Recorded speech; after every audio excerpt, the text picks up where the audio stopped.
સુરતમાં ખાડાનું સામ્રાજ્ય જોવા મળ્યું। ડિંડોલી વિસ્તારમાં મસ્ત મોટા ખાડાના દ્રશ્યો સામે આવ્યા। ડિંડોલીના રસ્તા પર જ ખાડા જોવા મળ્યા। સુરતના રસ્તાઓ પર ખાડાના કારણે લોકો ત્રસ્ત થયા છે, લોકો હેરાન પરેશાન થયા છે। બિસ્માર થયેલા રસ્તાથી વાહન ચાલકોને ભારે હાલાકી ભોગવવાનો વારો આવ્યો છે। ભારે હાલાકીના કારણે લોકો પરેશાન થયા છે। ખાડાના કારણે અકસ્માતની ઘટનાઓ પણ બનતી રહે છે, તો લોકો ત્રસ્ત થયા છે। આ ખાડાના દ્રશ્યો સામે આવ્યા છે। સ્માર્ટ સિટીની આ સુરત કેમેરામાં કેદ થઈ છે। સ્માર્ટ સિટી સુરતમાં ખાડાનું સામ્રાજ્ય જોવા મળ્યું। ડિંડોલી વિસ્તારમાં મસ્ત મોટા ખાડાના આ દ્રશ્યો સામે આવ્યા છે। ડિંડોલીના રસ્તા પર ખાડાના આ દ્રશ્યો સામે આવ્યા છે।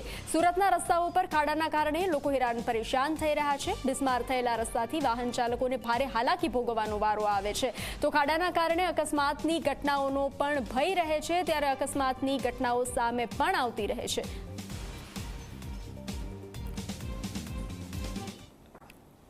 સુરત સ્માર્ટ સિટી ખાડા નગરી બની ગઈ હોય તેવા દ્રશ્ય શહેરના વિવિધ વિસ્તારમાં જોવા મળી રહ્યા છે।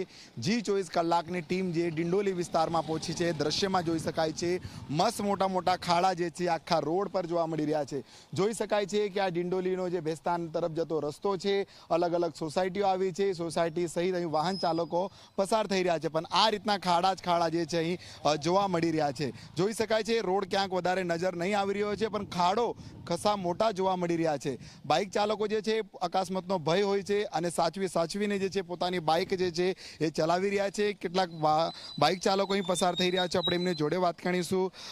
કેટલા મોટા ખાડા છે, કઈ રીતના ભય હોય છે?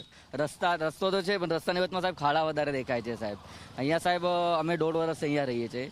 દર વખતે જ્યારે મોન્સૂન વરસાદ આવતો હોય ત્યારે સાહેબ એવી જ હાલત થતી હોય છે। એસએમસી વાળા આવીને સાહેબ કામ કરીને જતા હોય છે ઉપર પછી છતાં સાહેબ ખાડા પડી જાય છે। અહીંયા નજીકમાં જ સ્કૂલો છે, નાના બાળકો છે સાહેબ સ્કૂલોમાં જતા હોય છે, જે મહિલા છે, બુઝુર્ગો છે સાહેબ। અહીંયા શાક માર્કેટ આવેલી છે, તો અહીંયા નજીકમાં નથી, તો અહીંયા શાક માર્કેટ આવેલી છે, તો સાહેબ અહીંયાથી સાહેબ બધા જતા હોય છે। પ્રી માન્સૂનની કામગીરી એટલે સાહેબ કે પાણી જ્યારે ભરાતું હોય તો પાણી અટકાવવા માટે પ્રી માન્સૂનની કામગીરી હોય છે, છતાં એસએમસી વાળા કોઈ કામગીરી અહીંયા કરતા નથી। ગઈકાલે કે 1-2 દિવસ પહેલા અમારી સોસાયટીના એક ભાઈ છે સુરેશભાઈ કરીને, એ સાહેબ સામાજિક કંઈક એમના ફંક્શનમાં કંઈક ગયેલા હતા અને આવતા સાહેબ એમને સાહેબ એક અકસ્માત અહીંયા સર્જાયેલો છે। અમે સાહેબ એસએમસીને સાહેબ અનેક વખત સાહેબ રજૂઆત કરી છે, છતાં સાહેબ કોઈ ઉકેલ આવતું નથી। हमें जब भी सुबह मॉर्निंग में काम पे जाना होता है तब जाके ज़्यादा तकलीफ होती है। सुबह स्कूल को बच्चों को लेके जाना हो तब ज़्यादा तकलीफ होती है। ऐसा लगता है कि यहाँ से जाते टाइम अगर कहीं पे गिर गए तो लग सकता है, वो ज़्यादा तकलीफ आ सकती है। કોઈને કમ્પ્લેન્ટ કરી હતી આ બાબતે? સર સાહેબ તો અમે કમ્પ્લેન્ટ કરેલી જ છે, પણ રાતના સાહેબ અમે કામ પરથી બી આવ્યા ને તો આટલી ત્રણ મોટી સોસાયટી તો પણ લાઇટના કંઈ બંદોબસ્ત નથી અહીંયા। રાતના કામ પરતા જતા આટલા મોટા ખાડામાં આટલા મેચ ખુદ પડી જતો હતો રાતના। એમ તાથી આવતો એટલે એમ ધીરે ગાડી ચાલે, આટલો અહીંયા ખાડા તા કાળે પાણીના લીધે પાણી દેખાય નહીં કે અહીંયા ખાડો છે કે શું છે, ગાડી બેલેન્સ ટકરાઈ જાય છે। એ સમસ્યા તત્કાળ થવું જોઈએ કે આના પહેલાં કંઈ બનાવ બને તાત્કાલિકમાં અમને કંઈ સુવિધા આપે અહીંયા। એટલે રાત 8ના પછી લાઇટનો તો ખાસ બંદોબસ્ત જ નથી કંઈ।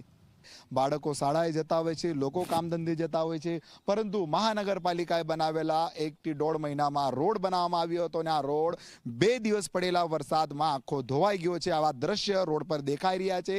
રોડ વધુ દેખાતો નહીં, પણ ખાડા વધુ દેખાઈ રહ્યા છે, જેને લઈને રાહદારીઓ સહિત વાહન ચાલકોને હાલાકી પડી રહી છે। કેમેરામેન વિજય બૈસાની સાથે પ્રશાંત દિવેરી, જી મીડિયા, સુરત।